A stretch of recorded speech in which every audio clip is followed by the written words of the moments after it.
سیدنا ابو ہریرہ رضی اللہ تعالیٰ عنہ سے مروی ہے کہ رسول اللہ صلی اللہ علیہ وآلہ وسلم نے فرمایا، جو اللہ تعالیٰ سے دعا نہیں کرتا اللہ تعالیٰ اس سے ناراض ہو جاتا ہے۔ حضرت ابو ہریرہ رضی اللہ تعالیٰ عنہ سے روایت ہے کہ رسول اللہ صلی اللہ علیہ وآلہ وسلم نے فرمایا، جو شخص بھی مجھ پر سلام بھیجتا ہے تو اللہ تعالیٰ میری روح مجھ میں لٹا دیتے ہیں حتیٰ کہ میں اس کے سلام کا جواب دیتا ہوں۔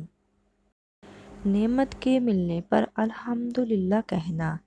رسول اللہ صلی اللہ علیہ وآلہ وسلم نے فرمایا، جب اللہ تعالیٰ کسی بندے کو کسی نعمت سے سرفراز فرمائے اور وہ اس پر الحمدللہ کہے تو جو اس نے حاصل کیا اس سے بھی بہتر دیا جائے گا۔ حضرت معاذ بن جبل رضی اللہ تعالیٰ عنہ روایت کرتے ہیں کہ رسول اللہ صلی اللہ علیہ وآلہ وسلم نے ارشاد فرمایا، جنت والوں کو جنت میں جانے کے بعد دنیا کی کسی چیز کا افسوس نہیں ہوگا سوائے اس گھڑی کے جو دنیا میں اللہ تعالیٰ کے ذکر کے بغیر گزری ہوگی۔ توکل۔ کسی شخص نے ایک دیہاتی سے کہا، اب تو روٹی بھی 1 دینار کی ہو گئی ہے۔ دیہاتی کہنے لگا، میری بلا سے روٹی نہیں، گندم کا 1 دانہ بھی 1 دینار کا ہو جائے، میں اس کی ویسے ہی عبادت کروں گا جیسے اس نے حکم دیا ہے، وہ مجھے ویسے ہی رزق دے گا جیسے اس نے وعدہ کر رکھا ہے۔ حدیث نبوی صلی اللہ علیہ وآلہ وسلم۔ شوربہ کھانا اور کدو کھانے کا بیان۔ حضرت انس بن مالک رضی اللہ تعالیٰ عنہ سے روایت ہے، ایک درزی نے رسول اللہ صلی اللہ علیہ وآلہ وسلم کی دعوت کی، کچھ کھانا پکایا۔ انس رضی اللہ تعالیٰ عنہ نے کہا، میں بھی آپ صلی اللہ علیہ وآلہ وسلم کے ساتھ گیا۔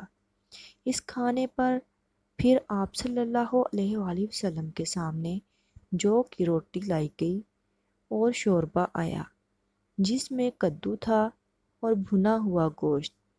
حضرت انس رضی اللہ تعالیٰ عنہ نے کہا، میں دیکھتا تھا رسول اللہ صلی اللہ علیہ وآلہ وسلم پیالے کے کناروں سے کدو کو ڈھونڈ کر کھاتے تھے، اس روز سے مجھے بھی کدو سے محبت ہے۔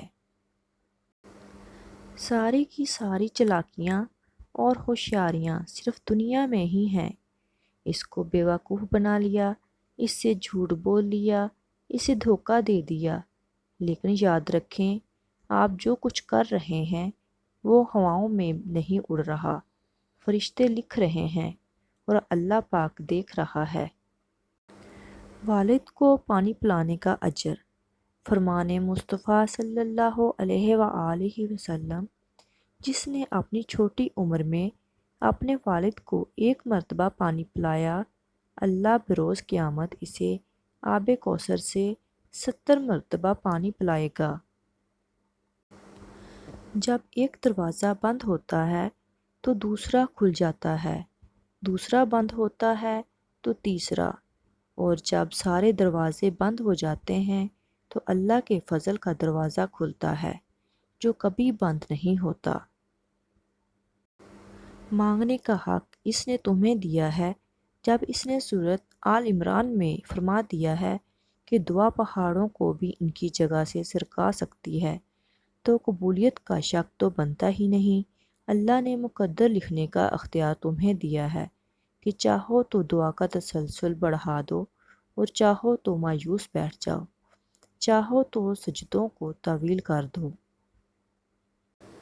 زندگی میں اچھے اور برے دن آئیں گے، لیکن مستقبل کے بارے میں خدشوں کا شکار نہ ہوں۔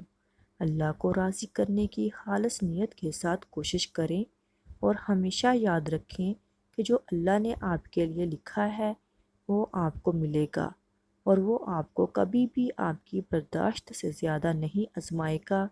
جب آپ غمگین ہونے لگیں تو صرف اسی کی طرف رجوع کریں اور اسی سے مدد مانگیں۔ جن نامحرموں کے لیے ہم آج روتے ہیں اور ان کے نہ ملنے پہ دوسروں کو قصوروار گردانتے ہیں، یقین کیجئے وہ اگر مل جاتے تو ہم نے صرف رونا ہی نہیں تھا بلکہ گھٹ گھٹ کے مر بھی جانا تھا۔ اس لیے اگر رب نے کوئی بلا سال سے ٹال دی ہے تو اس کا شکر ادا کیجئے، کیونکہ انسان اکثر شر کو ایسے مانگتا ہے جیسے وہ دنیا کی سب سے بڑی نعمت ہو، جس کے بنا زندگی کا ذائقہ پھیکا پڑ جائے گا۔ یاد رکھیے، پھول کے ساتھ کانٹے دیکھنے میں تب ہی خوشنما لگتے ہیں جب تک تکلیف نہ دیں۔